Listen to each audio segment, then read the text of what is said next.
I'm recording this from my office on the 40th floor, looking out over the New York City skyline. Today, I turned 30. I have an incredible life, but to understand how I got here, I need to take you back 9 years to the worst and best morning of my life, the day I turned 21. That morning, the man who raised me threw me out of his house with 50 crumpled dollars and told me I was another man's bastard. What he didn't know was that other man was already waiting outside in a silver Rolls Royce to pick me up.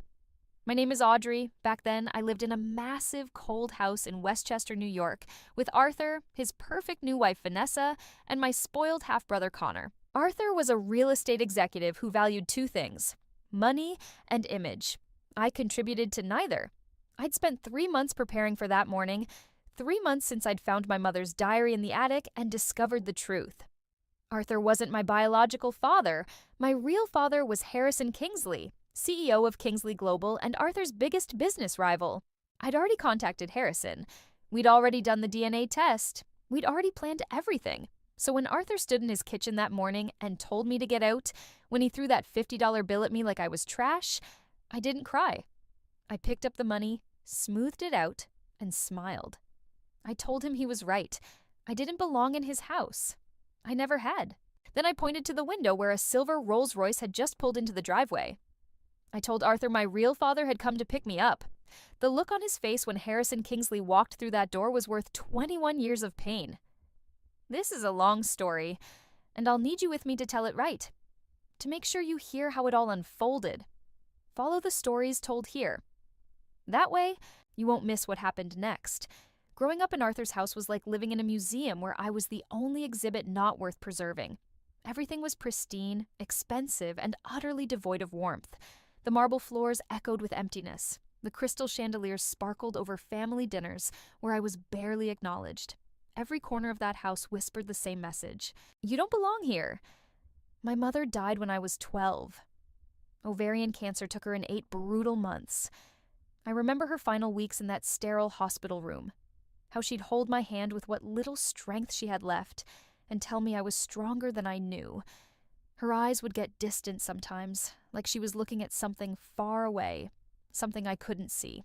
I didn't understand then that she was carrying a secret that must have crushed her every single day. At her funeral, Arthur cried for exactly the appropriate amount of time. He stood by the casket with his hand on my shoulder, accepting condolences from business associates and distant relatives. He played the devastated husband perfectly, but I felt the tension in his grip, the way he squeezed my shoulder just a bit too hard when people weren't looking. 6 months later, Vanessa moved in with her designer luggage and practiced Smile. Vanessa was 20 years younger than Arthur, blonde and polished like a showroom car. She wasn't cruel to me, not exactly. She was simply indifferent, which somehow felt worse. She'd walk past me in the hallway without making eye contact. She'd plan family outings and forget to mention them until everyone was already in the car. When I did join them, she'd arrange us for photos with me, always slightly out of frame. Connor was born a year after they married, and from that moment on, I became completely invisible. The house that had been cold became Arctic. Every bit of Arthur's limited affection transferred to his biological son, his real child, his do-over. The differences were stark and deliberate, designed to remind me of my place. For Connor's 16th birthday, Arthur bought him a BMW M3 in midnight blue. He made a whole production of it, inviting Connor's friends over, having the car delivered with a giant bow on top. Connor drove it around the circular driveway, honking the horn while everyone cheered. For my 16th birthday, Arthur transferred exactly $500 to my account with a text message that read, "For necessities only. Receipt required for reimbursement." When Connor wanted to join an elite private tennis club with a $50,000 initiation fee, Arthur wrote the check without blinking. He said it was an investment in Connor's future, that the connections he'd make there would serve him well in business. When I asked if I could take a summer photography course that cost $300, Arthur made me submit a 3-page written proposal explaining how it would contribute to my future earning potential and why it was a better use of money than putting it toward my college fund. I was 17 years old, and I had to write a business case to take an art class. The college years were the worst. Arthur paid my tuition at SUNY Purchase, a decent state school, but nothing like the private universities Connor would later attend. But Arthur made sure I understood it wasn't a gift. It was a loan. Every semester, he'd email me a spreadsheet with a running total of what I owed him: tuition, room and board, books, even the gas money for the few times I'd driven home for holidays. By my junior year, the number had exceeded $85,000. He'd added interest, 6%, compounded annually, like I was a business investment gone bad. He never let me forget that he was doing me a favor, that without him, I'd have nothing, that I should be grateful he'd stepped up to raise another man's mistake. He never said those exact words in front of others, but alone, in his study when I'd come to ask for something, he'd let the truth slip through. I learned to stop asking for things. I learned to make myself small, quiet, unobtrusive. I got a job at the campus library shelving books for minimum wage. I bought my clothes at thrift stores. I ate ramen in my dorm room to avoid asking Arthur for meal plan money. I made myself as inexpensive as possible, hoping that would earn me some scrap of approval. It never did, but I learned something valuable in that cold house: patience. How to watch, how to wait, how to notice the things people thought they were hiding. The discovery of my mother's diary happened purely by accident. I was home for spring break during my senior year. Vanessa had decided she wanted to convert the attic into a yoga studio, some Pinterest-inspired project that required clearing out 20 years of accumulated storage. Arthur was traveling for business. Connor was on spring break in Cabo with his friends. Vanessa recruited me to help, probably because she didn't want to pay someone. Most of the boxes were exactly what you'd expect: old holiday decorations, Connor's forgotten toys from childhood, Arthur's outdated business files. We worked in silence, Vanessa occasionally sighing dramatically about the dust and the heat. Then I found a small cedar chest pushed behind the insulation in the far corner, covered in dust so thick it looked like gray velvet. I asked Vanessa what was in it. She barely glanced over and said she had no idea. Probably junk from Arthur's first marriage. Just throw it in the donation pile. But something made me hesitate. I dragged the chest to a spot where Vanessa couldn't see me clearly and opened it. Inside were my mother's things: her college yearbooks from NYU, letters from friends tied with faded ribbon, photo albums from before she married Arthur, when her smile reached her eyes, and at the very bottom, wrapped carefully in a silk scarf that still smelled faintly of her perfume, was a leather-bound journal. My heart started pounding so hard, I could feel it in my throat. I closed the chest quickly and told Vanessa I'd found some of my mother's old books that I wanted to keep.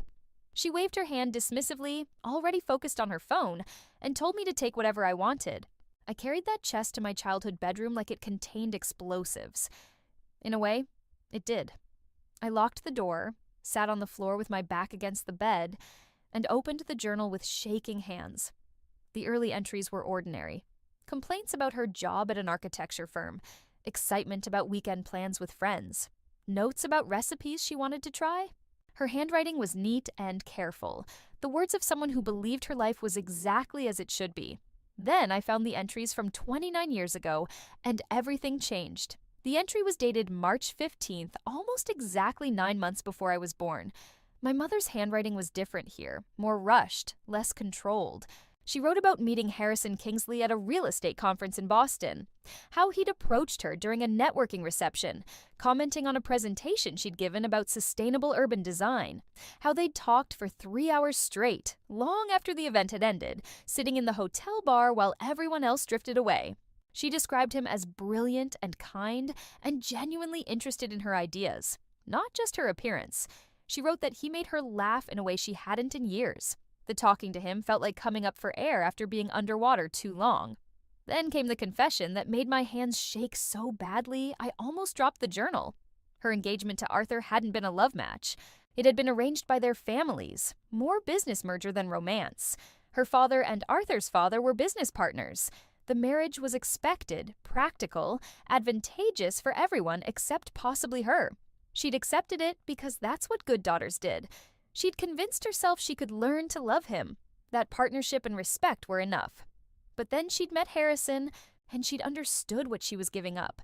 She wrote about spending one weekend with Harrison in Boston, how he'd canceled his meetings to show her the city, how they'd walked through the public garden and talked about everything and nothing, how he'd kissed her on a bridge overlooking the Charles River, and she'd felt like her life was finally beginning. Then guilt had crashed down on her. She was engaged. Her wedding was 3 months away. Her family had already sent the invitations, booked the venue, made commitments that couldn't be undone without scandal and shame. She'd left Boston without saying goodbye to Harrison. She'd blocked his number. She'd thrown herself into wedding preparations like a woman trying to outrun her own thoughts. She married Arthur on schedule in June. She realized she was pregnant in August. My mother had done the math immediately. She knew there was a chance Arthur wasn't the father, but she'd convinced herself otherwise. She'd had to.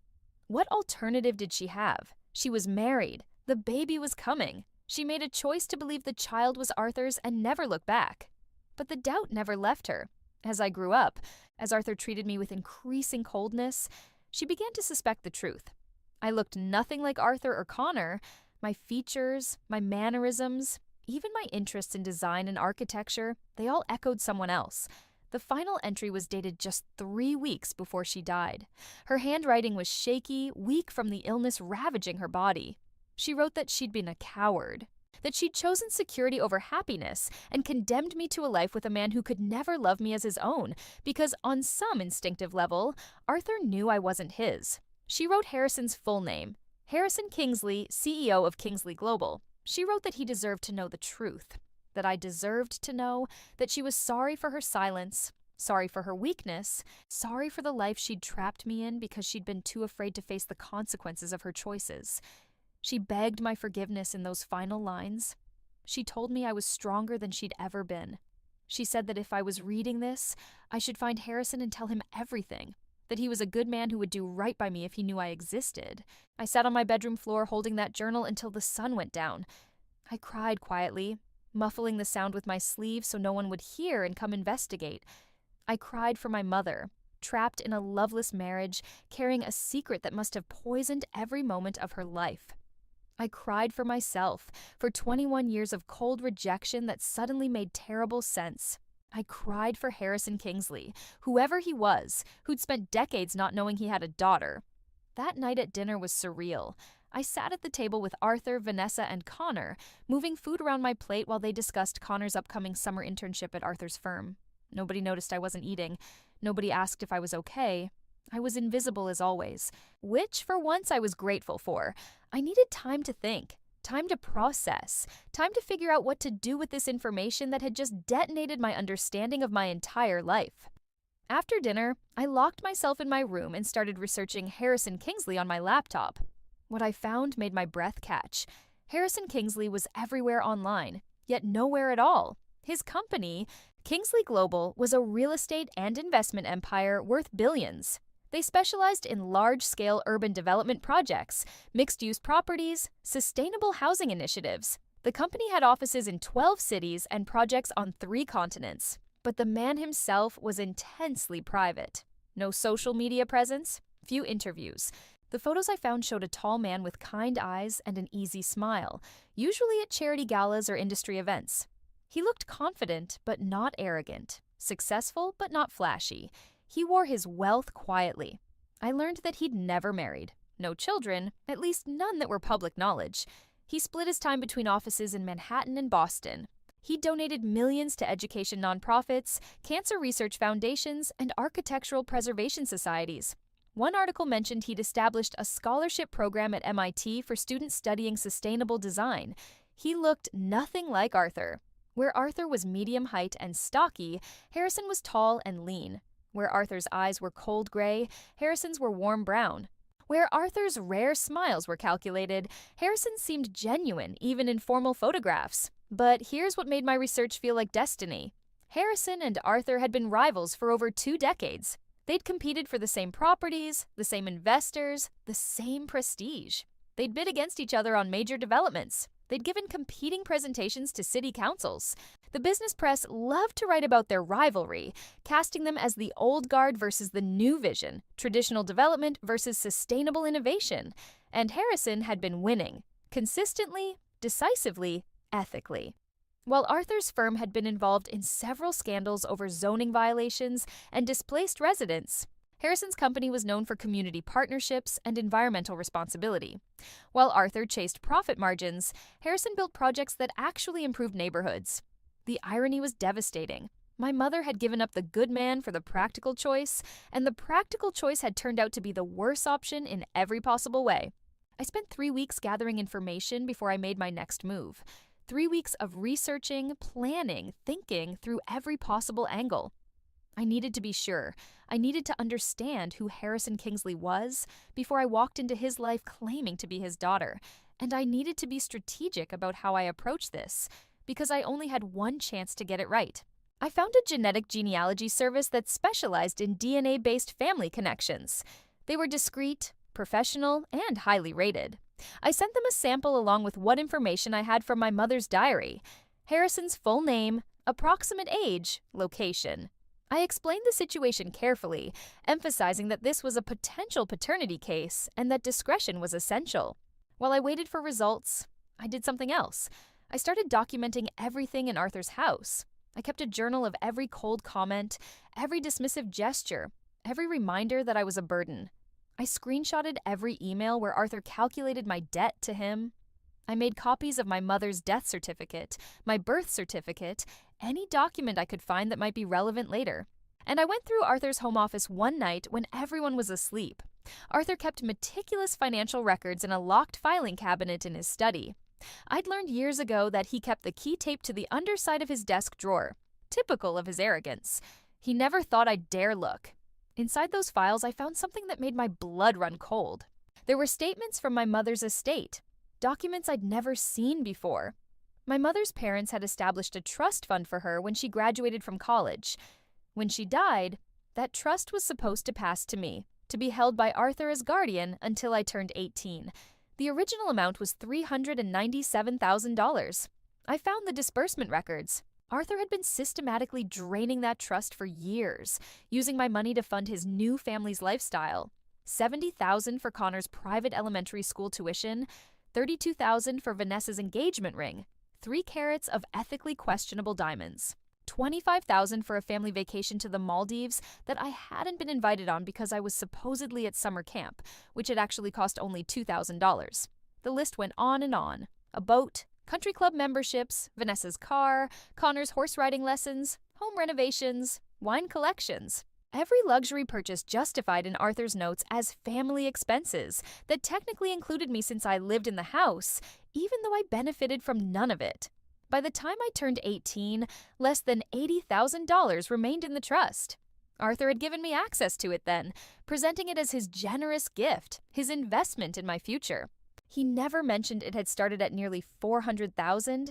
He never mentioned he'd stolen the rest. I photographed every document with my phone, my hands shaking with rage so intense I felt sick. This wasn't just coldness or emotional neglect. This was theft. This was a man stealing from a dead woman's child, stealing from his own supposed daughter to buy luxury goods for his real family.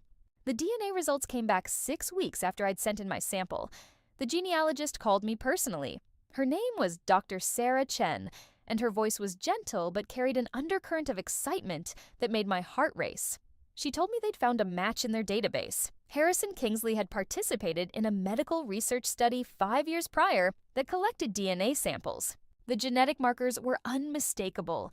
Harrison Kingsley was my biological father. Probability 99, 97%. No doubt, no ambiguity, scientific certainty. I thanked her, ended the call, and sat in my car in the college parking lot for over an hour. I cried again, but this time from relief. I finally had proof. I finally had truth. I wasn't crazy. I wasn't imagining the coldness. Arthur's treatment of me made perfect, terrible sense, because on some level he'd always known I wasn't his. Now, I just had to figure out how to contact a billionaire and tell him his entire life was about to change. Contacting Harrison Kingsley required more courage than I thought I possessed. You can't just call a billionaire CEO and say, "Hi, I think I'm your daughter from a weekend fling 21 years ago." Well, you can, but you'll get screened out by assistants before you finish the sentence. I needed a professional intermediary, someone who could present my case credibly, someone whose reputation would lend weight to what sounded like an insane claim. I needed a lawyer. I found Margaret Chen through a recommendation from my college career counselor. I'd gone to the counseling office under the pretense of asking about law school options, then carefully steered the conversation toward family law. The counselor mentioned Margaret, a prominent attorney who specialized in complex family cases, estate disputes, and high net worth paternity claims. Margaret's office was in a sleek building in downtown Manhattan, all glass and steel and quiet efficiency. The consultation fee was $300, money I'd scraped together from my library job. I brought everything: the diary, the DNA results, the trust fund documents, copies of my mother's death certificate, and my birth certificate. I'd organized it all in a binder with color-coded tabs, desperate to appear credible and prepared.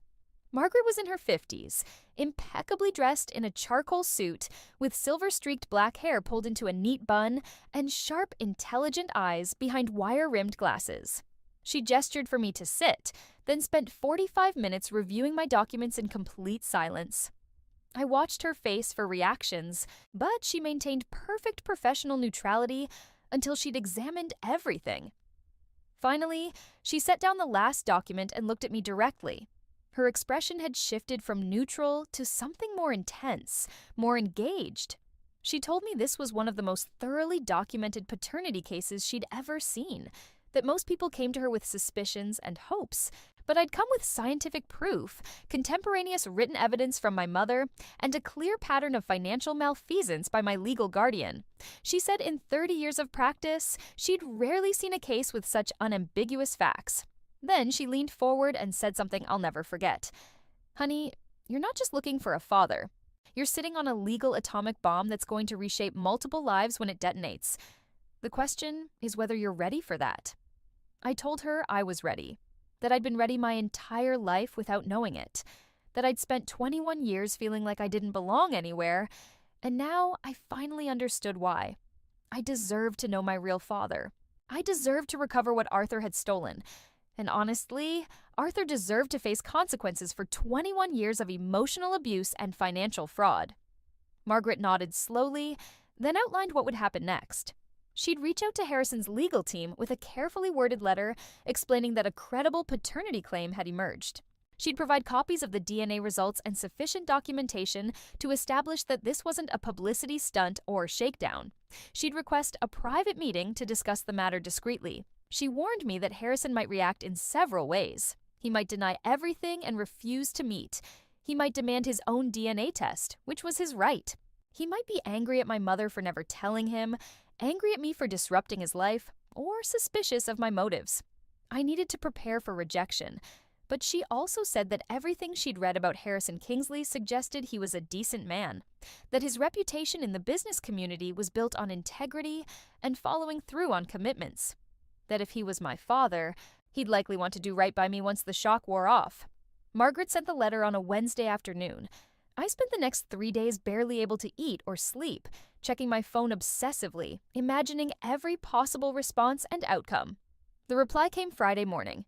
Margaret called me directly, her voice carrying an emotion I hadn't heard before. Surprise.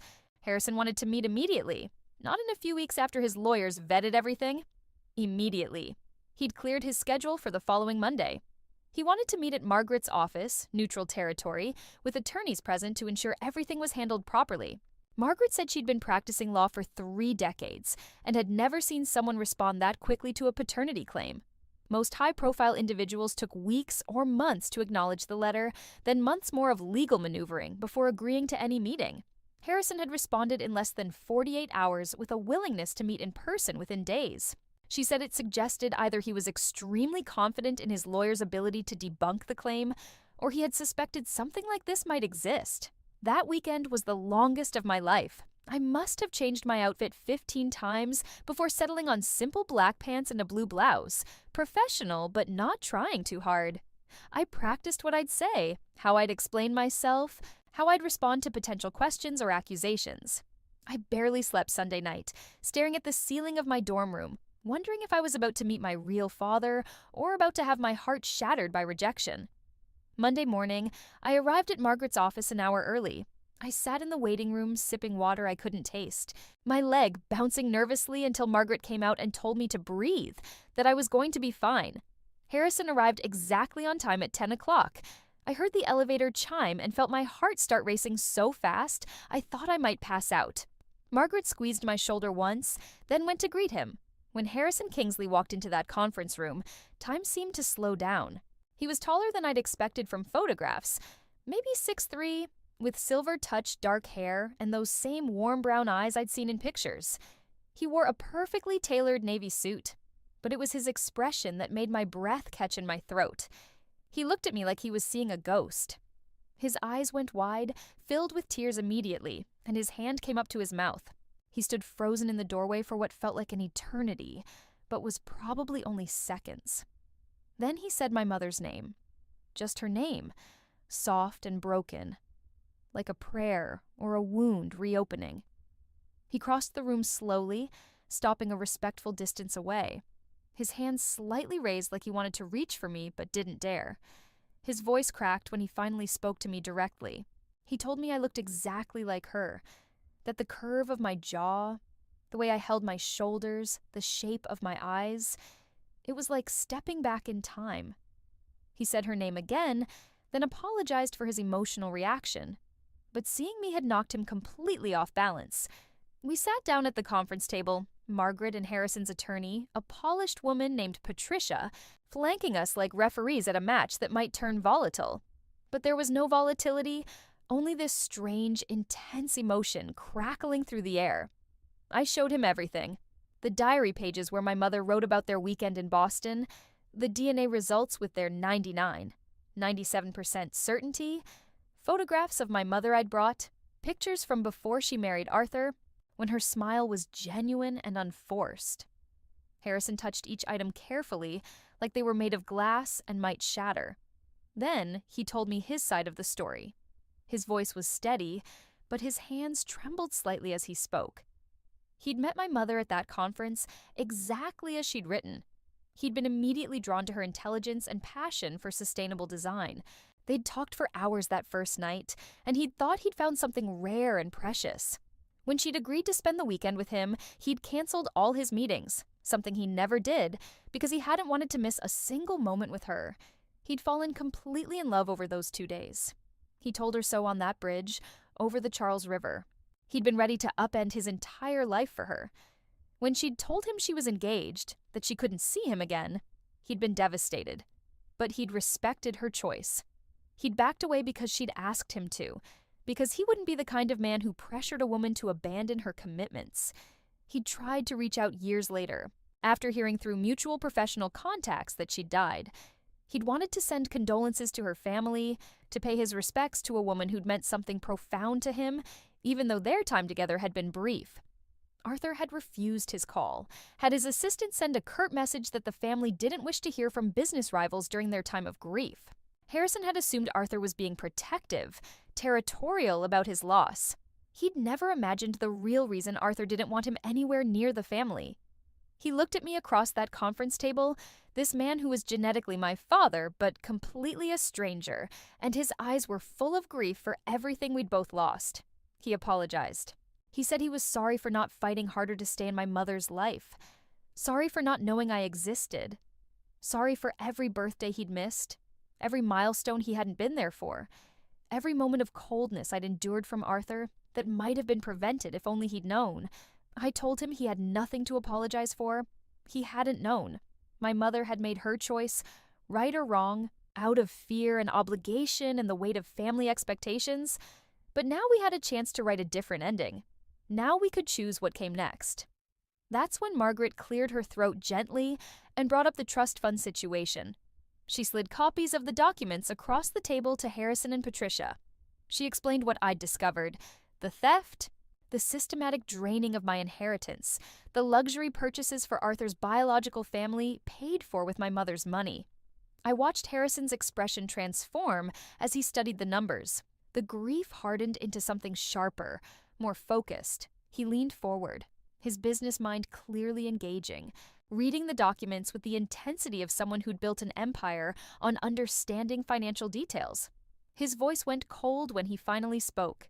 He said he'd have his forensic accountants examine everything immediately, that if Arthur had been stealing from my inheritance, he'd make sure I got every penny back plus interest and damages, that he'd handle this personally, and Arthur would regret every dollar he'd taken.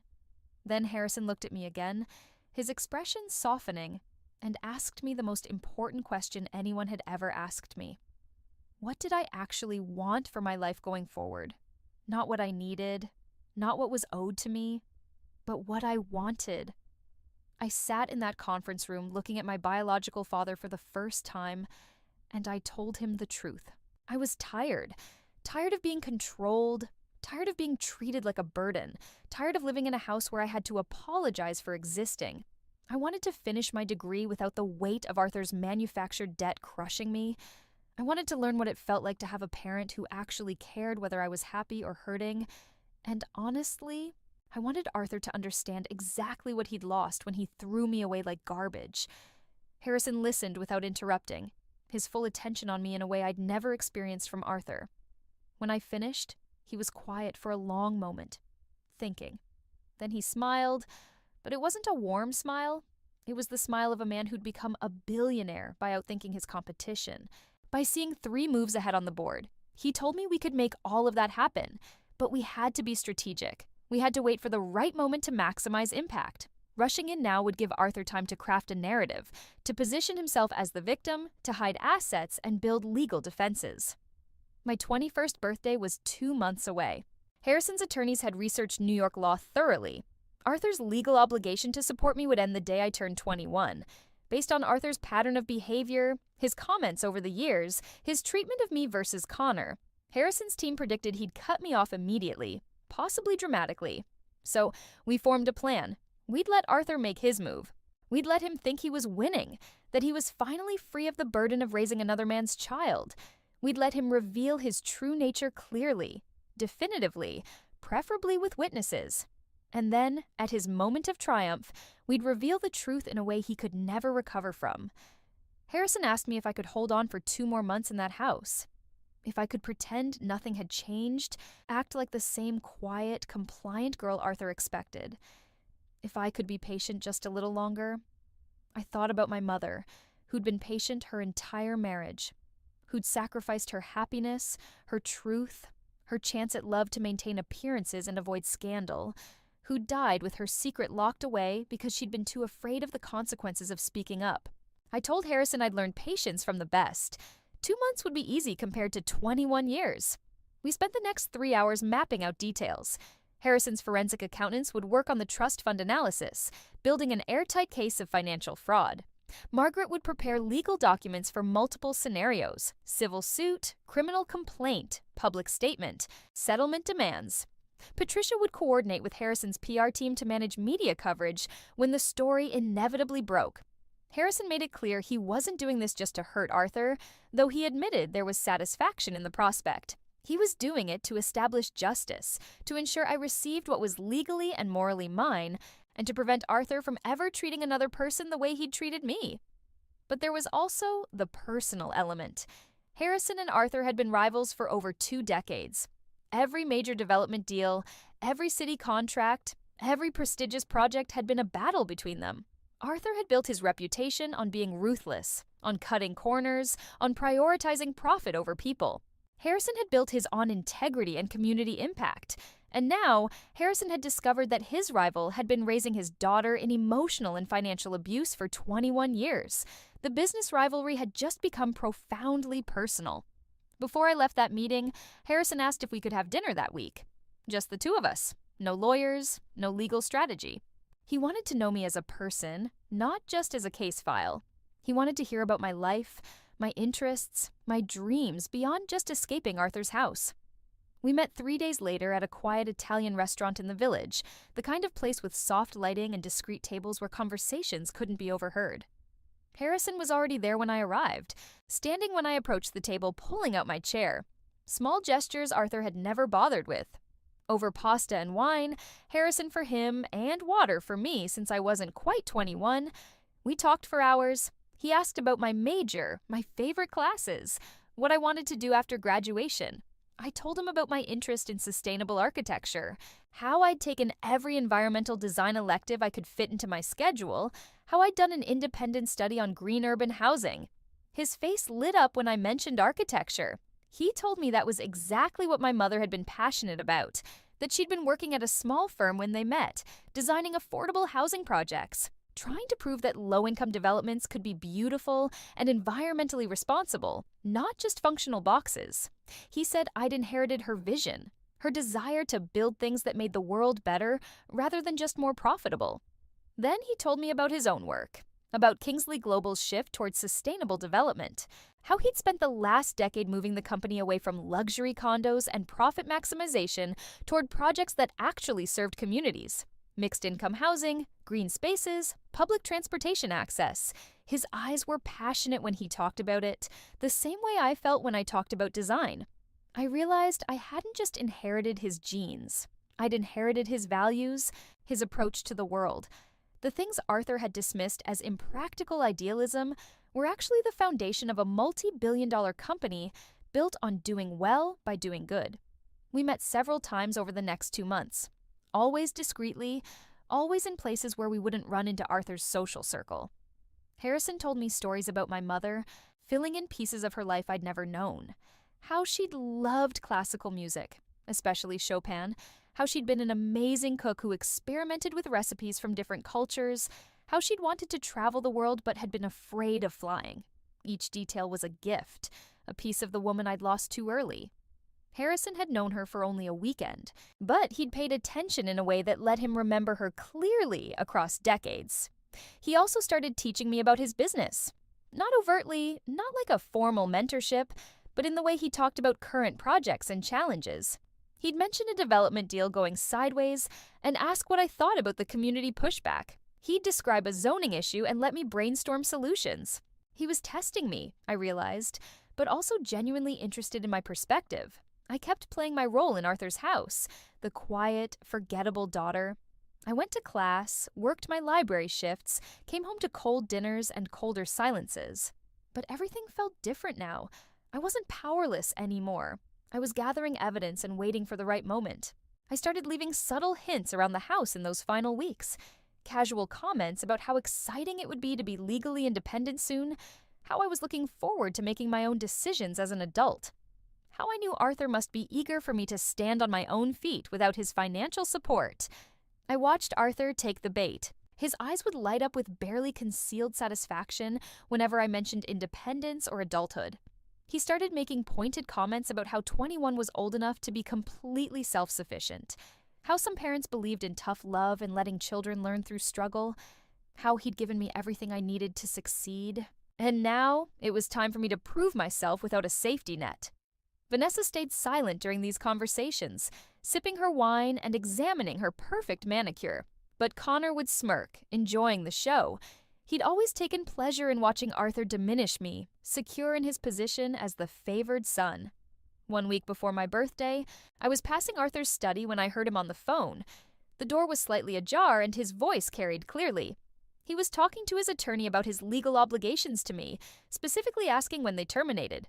The lawyer apparently confirmed what Arthur wanted to hear, because he laughed, actually laughed, and said something about finally being free of a bad investment that had been bleeding him dry for 2 decades.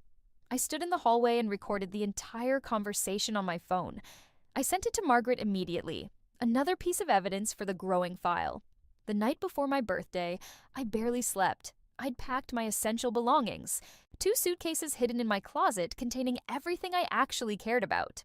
Everything else, all the accumulated stuff from 21 years in that house, I was leaving behind. I didn't want anything from Arthur. Not anymore. Not when every item carried the weight of his resentment and my mother's secret. I thought about my mother that night, lying in my childhood bed for the last time. I thought about how she'd lived in this same house, keeping the same crushing secret, maintaining the same exhausting lie because she'd been too afraid of the social and family consequences of telling the truth. I wished I could tell her that I understood now, that I didn't blame her for her choices, that her sacrifice hadn't been meaningless because it had brought me to this moment of truth. Just before dawn, my phone lit up with a text from Harrison. "Ready when you are. I'll be there exactly on schedule. Remember, let him reveal himself first. You've got this, and I've got you." I took a long shower, letting the hot water wash away the last remnants of the girl who'd believed Arthur's treatment was somehow her fault. I put on my favorite jeans and a simple blue sweater, nothing special, nothing designed to impress. I looked at myself in the mirror and barely recognized the woman staring back. I wasn't scared anymore. I wasn't ashamed. I was ready. Downstairs, I could already hear Arthur moving around, making his morning coffee. Vanessa's heels clicked across the kitchen floor. Connor's video game sounds drifted from the den where he'd probably been playing all night.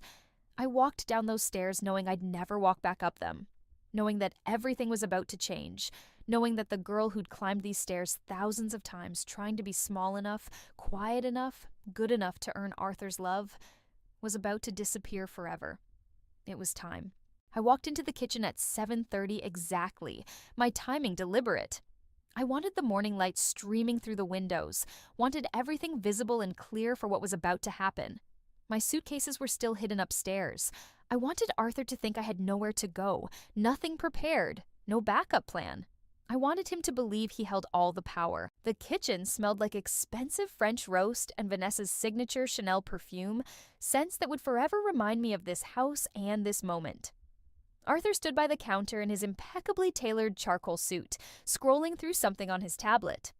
Connor sat at the island in his designer pajamas, eating cereal and watching videos on his phone, even though it was a Tuesday morning and he should have been getting ready for his college classes. Vanessa was checking her reflection in the window, adjusting an earring. Nobody looked up when I entered. That should have hurt after 21 years of being invisible, but I felt nothing except calm, focused certainty. Everything was going exactly as planned. I poured myself a glass of water and stood by the sink, waiting. I knew Arthur. He was a man who loved grand gestures, theatrical moments, the satisfaction of delivering pronouncements he'd been rehearsing. He wouldn't wait long to make his announcement. He'd been looking forward to this too much. He set down his tablet with deliberate precision and glanced at his Rolex, that calculated gesture I'd seen 1,000 times when he was about to deliver bad news and wanted to emphasize his busy schedule. Then he looked at me directly for the first time that morning. His expression was flat, businesslike, like he was firing an underperforming employee. He said my name once, then reminded me with casual cruelty that today was my 21st birthday. That under New York law, his legal obligation to support me had ended at midnight, that he'd fulfilled his duty to my mother by raising me to adulthood despite significant personal and financial cost, and now it was time for me to make my own way in the world like any other adult. Vanessa paused in her mirror, gazing, suddenly interested in the conversation. Connor's spoon stopped halfway to his mouth, a smile already forming on his lips. Arthur walked to the entrance hall with heavy, purposeful steps. He returned dragging my suitcases, the ones I'd carefully packed and hidden in my closet. My heart jumped at seeing them. He'd gone through my room while I was in the shower, found what I'd prepared, and taken it upon himself to expedite my departure. The violation of privacy was so casual, so typical of his belief that nothing in his house belonged to me, not even my own belongings. He set the suitcases by the kitchen door with a thud that echoed in the cavernous space. Then he pulled out his leather wallet, the one Vanessa had given him for their anniversary, and extracted a single $50 bill. He made a theatrical show of smoothing out the wrinkles before placing it carefully on the granite countertop. His voice was cold and measured when he spoke again. He said he'd always believed in tough love, that coddling children did them no favors in the real world, that I needed to learn self-sufficiency and financial responsibility, that he'd given me every advantage, the best home, education, opportunities that many people would never have. And now it was my turn to prove I'd absorbed those lessons and could succeed independently. He slid the $50 bill across the counter toward me, the sound of paper on stone somehow obscene in its quietness. Then he said the words I'd been waiting for, the words that would seal his fate. "Happy birthday, Audrey. My legal obligation ends today. You're an adult now, free to make your own choices. Take your things and go. It's time you learn to stand on your own feet and stop being a burden. Your mother made her mistakes, and I've paid for them long enough." The cruelty was casual, almost conversational, which somehow made it worse. He wasn't angry or emotional. He was simply done with me, discarding me like a business expense he'd finally gotten approval to cut from the budget. Vanessa looked uncomfortable, her eyes darting between Arthur and me, but she said nothing. She never said anything. Connor openly smiled now, enjoying the show, thrilled to witness my final humiliation. I picked up the $50 bill slowly, held it up to the morning light streaming through the window, and examined it like it was the most fascinating artifact I'd ever seen. I smoothed it between my fingers, testing the texture. Then I smiled, genuine and calm. I thanked Arthur. I said he was absolutely right about everything. I was an adult now, legally and financially independent, free to make my own choices without his control or interference. And I was choosing to leave this house and never come back. I was choosing to walk away from his manufactured debts and his conditional affection and his cold, suffocating disappointment. Arthur nodded, satisfaction spreading across his face. He said he hoped I'd learned valuable lessons about financial responsibility and the importance of not relying on other people's charity. That I'd understand someday he was doing this for my own good, teaching me resilience and independence. I told him I'd learned lessons, all right, just not the ones he thought he was teaching. I'd learned that cruelty could wear a suit and call itself discipline, that theft could be disguised as guardianship, that some people valued image over humanity so completely they could look a child in the eye and feel nothing. His smile faltered. My tone was wrong. Too calm, too controlled, too confident. It didn't match the script he'd written in his head, where I broke down crying and begged for another chance. I walked to the window and looked out at the circular driveway with its manicured landscaping and marble fountain. Right on time, exactly as planned, a silver Rolls-Royce Phantom glided into view like something from a dream. The morning sun gleamed off its perfect paint. The car moved with that particular silence that only extreme luxury can buy, stopping precisely at the front steps. A uniformed driver exited and opened the rear passenger door with practiced grace. The entire scene screamed wealth that made Arthur's comfortable upper-middle-class life look modest by comparison. I turned back to Arthur and told him calmly that my father had arrived to pick me up. Arthur's laugh was sharp and ugly. He said he was standing right here, that I was being melodramatic as usual, making a scene to try to manipulate him into changing his mind. Classic emotional manipulation from someone who'd never learned personal responsibility. I said no, I meant my real father. My biological father. The man whose blood actually ran through my veins, whose genes had shaped my face and my mind and my values. The color drained from Arthur's face so fast, I thought he might actually collapse. The transformation was stunning, from smug confidence to confused fear in less than 3 seconds. Vanessa gasped, her hand flying to her mouth. Even Connor looked up from his phone, his smile disappearing. Harrison Kingsley stepped out of the Rolls-Royce and walked toward the house, with the quiet confidence of a man who owned everything he surveyed and apologized to no one. He wore a perfectly tailored charcoal suit that probably cost more than Arthur's car payment. His silver-touched hair caught the morning light. His expression was cold as winter steel, controlled fury wrapped in impeccable manners. Arthur stumbled backward, knocking into the counter. Coffee sloshed from his cup onto his expensive shirt. He stammered something incoherent about what Harrison was doing here, about this being private property, about calling security. The doorbell rang, the sound echoing through the house like a bell tolling. I walked calmly to the door, my heart pounding but my hands steady, and opened it wide. Harrison entered like he belonged there, like he owned the space simply by occupying it.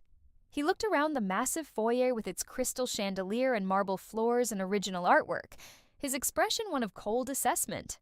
Then he looked at me, and his entire demeanor softened. The transformation was beautiful.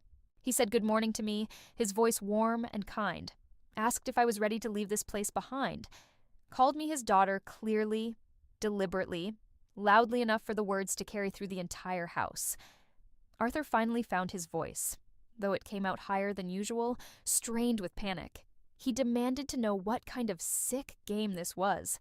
He said Harrison couldn't just show up at his home making insane claims, that I was his daughter, had been his legal responsibility for 21 years, and was now his former responsibility as of today.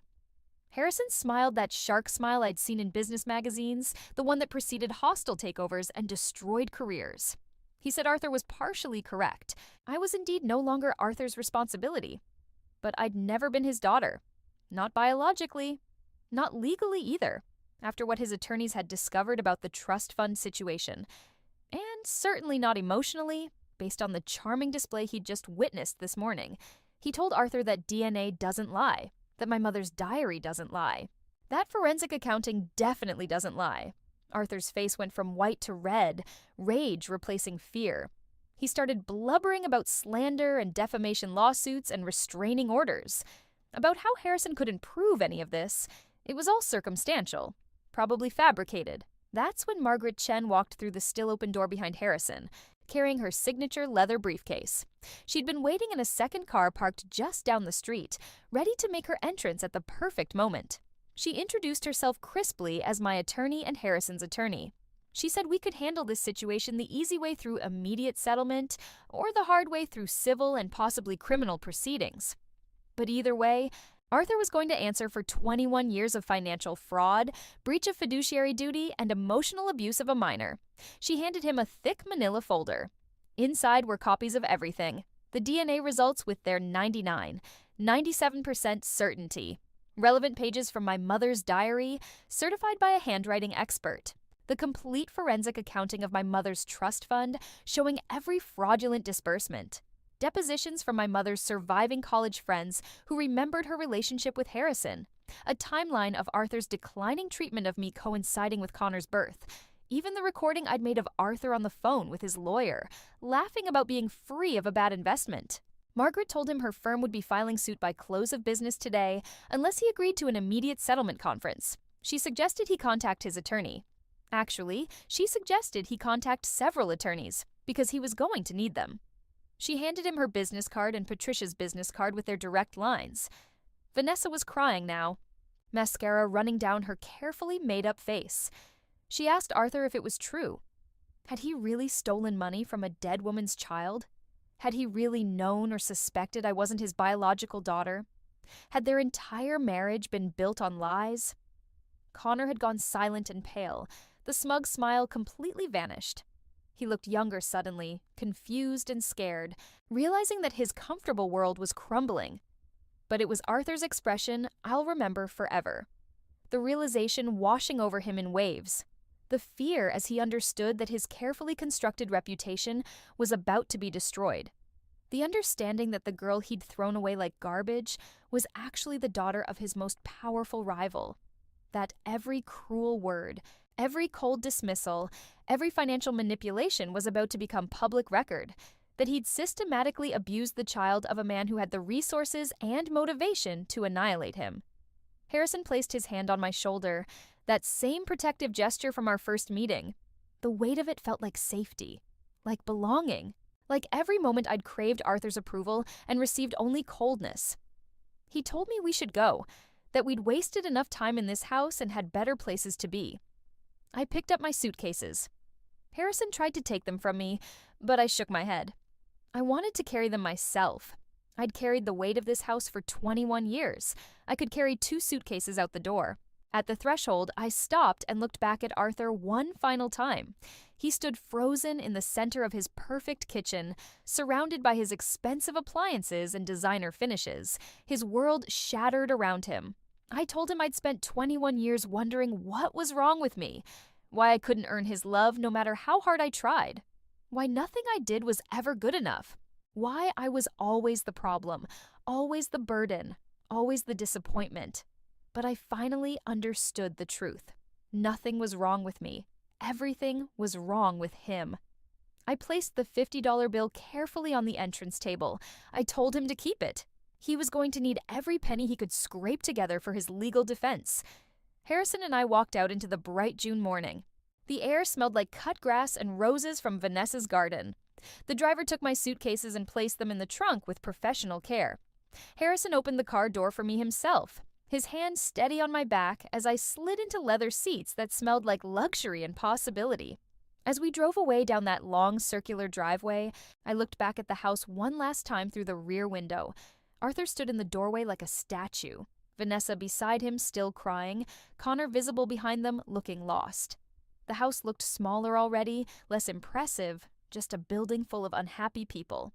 I never looked back again. The lawsuit hit the news within 48 hours. And the media circus exceeded even Margaret's predictions. When someone like Harrison Kingsley files suit against a mid-level real estate executive for fraud involving a secret daughter, the tabloids smell blood and attack accordingly. The headlines were brutal and everywhere. Real estate mogul's secret daughter raised by rival. Kingsley heir discovered after 21 years of abuse. Westchester executive accused of embezzling stepdaughter's inheritance. DNA bombshell. Billionaire's daughter hidden in plain sight. Arthur tried desperately to control the narrative. He gave an interview to a sympathetic local news station, claiming he'd been a devoted father who'd sacrificed everything to raise another man's child. That I was ungrateful and manipulative. That I'd fabricated evidence with Harrison's resources to destroy him out of teenage rebellion. That Harrison was orchestrating everything to get revenge for decades of business competition. That this was corporate warfare using a vulnerable young woman as a pawn. The interview backfired spectacularly. Margaret's team had been waiting for Arthur to make his public statement, and they destroyed him within hours. They released carefully selected documents to major news outlets showing the trust fund theft with devastating clarity. The original trust documents showing $397,000. The disbursement records showing exactly what Arthur had spent my mother's money on. Connor's tuition, Vanessa's jewelry, family vacations I wasn't invited to, luxury purchases with my inheritance. They released statements from my mother's estate attorney expressing documented concerns about Arthur's management of the trust, concerns Arthur had dismissed and ignored. They released the recording of Arthur laughing about being free of a bad investment. They even released Connor's BMW purchase receipt, paid for with a $70,000 withdrawal from my mother's trust fund on Connor's 16th birthday, while I'd received $500 and a lecture about financial responsibility.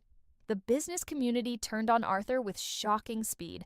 Nobody wants to be associated with someone publicly exposed as a fraud who steals from dead women and abuses children. His major investors pulled their money within days. His commercial real estate brokerage license came under emergency review by the state board. His firm's ongoing deals collapsed as partners backed out, unwilling to risk their reputations. His professional network, built over 30 years, evaporated overnight. The Real Estate Licensing Board suspended his credentials pending a full investigation into his financial management practices. 3 of his former clients sued him for unrelated financial irregularities, other victims smelling blood in the water and seeing an opportunity for justice. His firm declared bankruptcy within 3 months. But the legal destruction was even more comprehensive than the professional obliteration. Margaret and Patricia built an airtight case showing not just breach of fiduciary duty, but deliberate theft, tax fraud, and false representation. Arthur had filed tax returns for years, claiming me as a dependent and taking deductions for my care, while simultaneously treating my inheritance as his personal slush fund.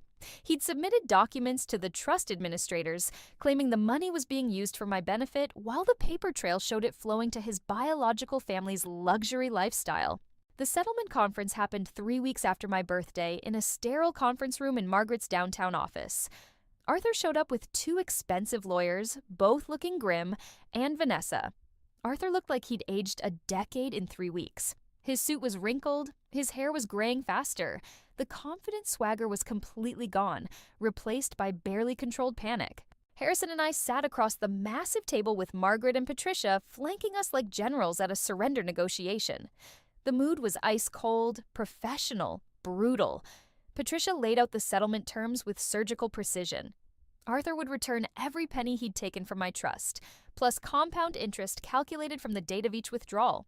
The forensic accountants had calculated the total at $347,000, including interest. He would pay all legal fees and court costs, currently exceeding $100,000.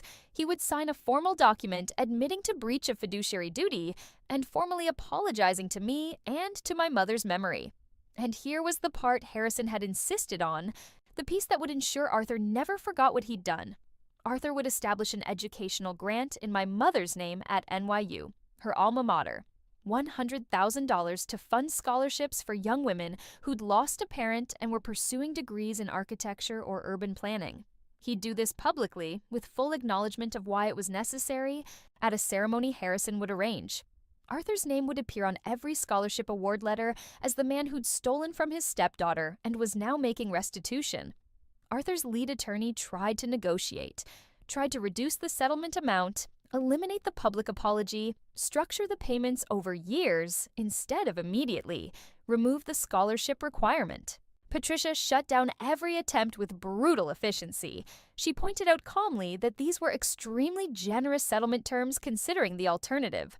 The alternative, she explained, was a full civil trial with media coverage that would destroy whatever remained of Arthur's reputation and career. Criminal charges for tax fraud and theft that could result in actual prison time. A countersuit for emotional damages and pain and suffering that could easily exceed $1 million. Forensic investigation into his other business dealings that would likely uncover additional irregularities. She had 5 other former clients of Arthur's ready to testify about suspicious financial management. She gave Arthur 48 hours to accept the terms or the offers were withdrawn, and we'd proceed to trial. In the end, Arthur signed everything. His hand shook so badly the signatures were barely legible. He wouldn't look at me the entire 3-hour conference, couldn't face the evidence of what he'd done now that it was laid out in official legal documents. When he signed the admission of guilt and the formal apology, I watched a tear run down his face. Not from remorse, I thought, but from humiliation and fear. Vanessa filed for divorce 6 days later. The court documents were brutal, citing Arthur's pattern of financial dishonesty, his emotional unavailability, and his demonstrated inability to act in the best interests of children under his care. She filed for full custody of Connor and immediate separation of all marital assets. She wanted nothing more to do with a man who could steal from a child and lie about it for 21 years. The divorce proceedings revealed additional problems. Vanessa's lawyers discovered that Arthur had been hiding assets from her throughout their marriage, that their supposedly joint accounts were actually controlled solely by him, that he'd made major financial decisions without her knowledge or consent. The financial abuse hadn't been limited to me. It was his pattern with everyone. Connor reached out to me once, about 2 months after everything exploded, a short email sent late at night. He said he was sorry, that he hadn't known about the trust fund theft, that he felt sick knowing his life had been funded by money stolen from me, that he'd been a jerk to me for years because Arthur had taught him to see me as less important, less valuable, less worthy of respect. He said he understood if I never wanted to hear from him, but he wanted me to know he was trying to be better than the man who'd raised him. I wrote back. I told him I didn't blame him for Arthur's choices, that he'd been a child manipulated by an adult, that I hoped he'd figure out who he wanted to be now that Arthur's influence was diminishing. I wished him well, but said I needed distance for now, needed space to heal from years of being treated as lesser. He wrote back saying he understood. I haven't heard from him since, and that's okay. Some relationships can't be salvaged even when both people mean well. The last I heard about Arthur, he was working as a property manager for a small company in Newark, making a decent salary probably, nothing close to what he'd had. Living in a modest 2-bedroom apartment instead of that massive Westchester showcase, driving a 10-year-old sedan instead of a luxury car. His perfect image, the thing he'd valued more than humanity, utterly destroyed. The scholarship fund launched with a ceremony at NYU 6 months after the settlement. Harrison insisted I be there, said I deserved to witness the transformation of pain into something meaningful. Arthur stood at a podium in front of university administrators, donors, and the first scholarship recipients and read a statement Margaret had drafted. He admitted publicly that he'd mismanaged his late wife's estate, that he'd used funds designated for his stepdaughter's benefit for other purposes, that his actions had caused significant harm and violated his fiduciary duties, that he was establishing this scholarship in his late wife's name to honor her memory and support young women pursuing the dreams she'd never been able to fully realize. His voice shook through the entire statement. The 3 scholarship recipients, young women who'd lost mothers and were fighting their way through architecture programs, sat in the front row listening to this man admit he'd stolen from someone just like them. The looks on their faces were complicated, gratitude for the opportunity mixed with disgust at how it had come to exist. I met each scholarship recipient afterward, learned their names, their stories, their dreams. I told them my mother would be proud that something good had come from her loss.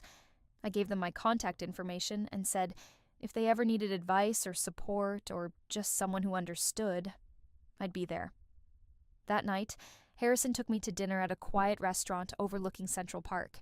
He asked how I felt seeing Arthur humiliated publicly, forced to admit his crimes in front of strangers. I told him the truth. I'd expected to feel triumphant, that revenge would be sweet and satisfying. But mostly, I just felt tired and sad. Sad for my mother who'd lived with so much fear and secrecy. Sad for the years I'd wasted feeling worthless and wrong. Sad that it had taken nuclear-level destruction to get acknowledgement of basic truth. Sad that Arthur had learned nothing. That his apology was forced, rather than genuine. That he'd go to his grave believing he was the victim. Harrison listened, then said something that reframed everything for me. He said what we'd done wasn't about revenge. Revenge was petty and temporary. What we'd done was justice. We'd established consequences for harmful actions. We'd recovered what was rightfully mine. We'd prevented Arthur from ever treating another person, another child, the way he'd treated me. We'd created something positive from something painful. He also said the best revenge, if I wanted to call it that, wasn't destroying Arthur. It was building the life my mother had wanted for me, the life I deserved.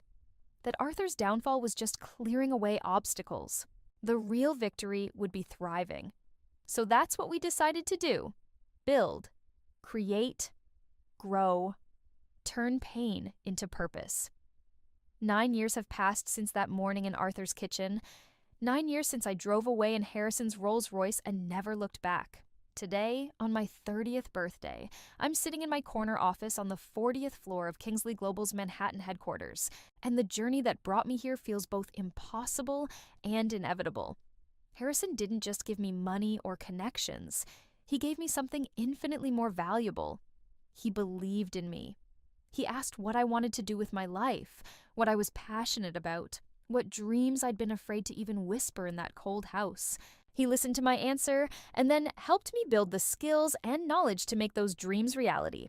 I told him I'd always been fascinated by architecture and sustainable development, that I'd taken every environmental science and urban planning elective I could fit into my schedule, that I dreamed of designing buildings and neighborhoods that didn't just house people, but actually improve their lives and communities, that I wanted to prove affordable housing could be beautiful, that environmental responsibility could be profitable, that developers could do good while doing well. He smiled when I finished that passionate, rambling explanation. He said it was perfect, because Kingsley Global was expanding into green development and community-focused projects, and he needed someone young and innovative with genuine passion to help lead the initiative. But first, I needed to finish my education properly, learn the business from the ground up, prove myself on merit. He transferred me to Columbia for my senior year, paid the tuition without making it a loan or holding it over me, a gift that made me cry because I'd never experienced generosity without strings. I graduated with honors and a degree in urban planning. Then Harrison sent me to MIT for a master's in sustainable architecture, 2 years of intensive study with the best minds in the field. After MIT, I spent 2 years working with Kingsley Global's development teams across the country. I learned the business from the ground up, and Harrison made it clear I'd receive no special treatment. I started as a junior associate, same as any other new hire. I worked 80-hour weeks. I learned how to read complex zoning laws and environmental impact studies. I negotiated with city councils and community boards who were skeptical of developer promises. I designed affordable housing complexes that incorporated solar power, green roofs, and community spaces. I learned to balance budgets and timelines and stakeholder expectations. I made mistakes, lots of them. A project in Denver where I underestimated construction costs and nearly bankrupted the development. A community center in Atlanta where my designs were too ambitious for the budget and had to be scaled back dramatically. A mixed-use development in Seattle where I failed to adequately address neighbor concerns about parking and traffic, nearly killing the project before it started. But I learned from every mistake. Harrison never bailed me out, never swooped in to fix my problems. He let me struggle, let me figure out solutions, let me build confidence through actually solving problems. When I succeeded, he congratulated me, but never implied I'd been given anything I hadn't earned. When I failed, he asked what I'd learned and how I'd do it differently next time. I built a reputation over those years, separate from being Harrison's daughter. I became known as someone who listened to communities, who took environmental concerns seriously, who designed beautiful buildings that people actually wanted to live in. I won awards from urban planning associations and environmental nonprofits. I spoke at conferences about sustainable development. Last year, at 29, Harrison promoted me to Vice President of Sustainable Development. I now oversee a team of 43 people working on projects in 15 cities. We're building housing that's actually affordable for teachers and nurses and firefighters, not just luxury condos for the wealthy. We're creating community centers that run on renewable energy and serve as neighborhood hubs. We're designing urban spaces that prioritize people over cars, green space over parking lots, community connection over isolated units. The money from my mother's trust, once I finally received it with interest after the settlement, went into a foundation I established in her name, the Sarah Foundation for Women in Design. Every year, we give full-ride scholarships to young women studying architecture, engineering, urban planning, and environmental design. We've funded 38 students so far. I meet with each one personally, listen to their stories, offer mentorship and connections. Some of them have backgrounds like mine. Complicated families, financial struggles, people who told them they weren't good enough. I tell them about my mother's dreams and my own journey. I tell them that their worth isn't determined by people who can't see it. I tell them to build things that matter. Harrison and I have dinner together every Sunday night, a tradition we started in those early months and have maintained for 9 years. Sometimes we talk about business, current projects, challenges with city governments, or community groups. More often, we talk about life. He tells me stories about my mother I never knew, memories he's held onto for decades, how she'd hum Chopin while she worked, how she'd collect interesting architecture photos from magazines and dream about projects she'd design someday, how she'd wanted to travel to Barcelona to see Gaudi's work in person, but never got the chance. I tell him about my life, my hopes, my struggles beyond just work, about dating as someone with trust issues from childhood abuse, about therapy and processing trauma, about building friendships when you've spent formative years learning to keep people at a distance, about figuring out who I am when I'm not defined by survival. We've built something real over these 9 years, not just a business relationship or a legal connection, but an actual father-daughter bond. He walks me through difficult decisions without making them for me. He challenges my assumptions without dismissing my ideas. He celebrates my successes without taking credit. He's present in a way Arthur never was, never could be.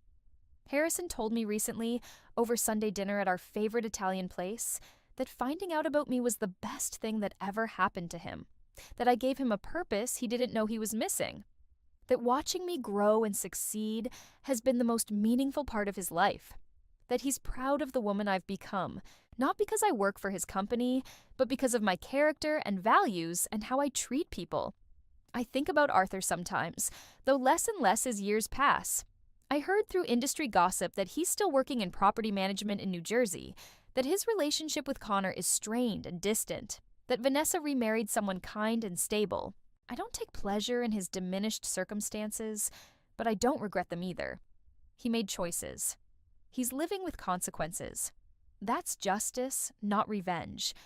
Mostly, though, I don't think about him at all. I'm too busy building the future I want, surrounded by people who value me, creating work that matters. This morning, Harrison called me into his office with unusual formality. He's 71 now, still sharp and active, but increasingly thoughtful about legacy and succession. He's been working with the board on transition planning for when he eventually steps back from daily operations. He told me the board had been discussing leadership succession for Kingsley Global, that the company needed a leader who understood both business fundamentals and the importance of sustainable, community-focused development. Someone who could maintain the company's profitability while deepening its commitment to social and environmental responsibility. Someone who commanded respect from the team, from investors, from the communities we work with. He asked me if I'd be interested in becoming CEO when he transitions to executive chairman in 3 years.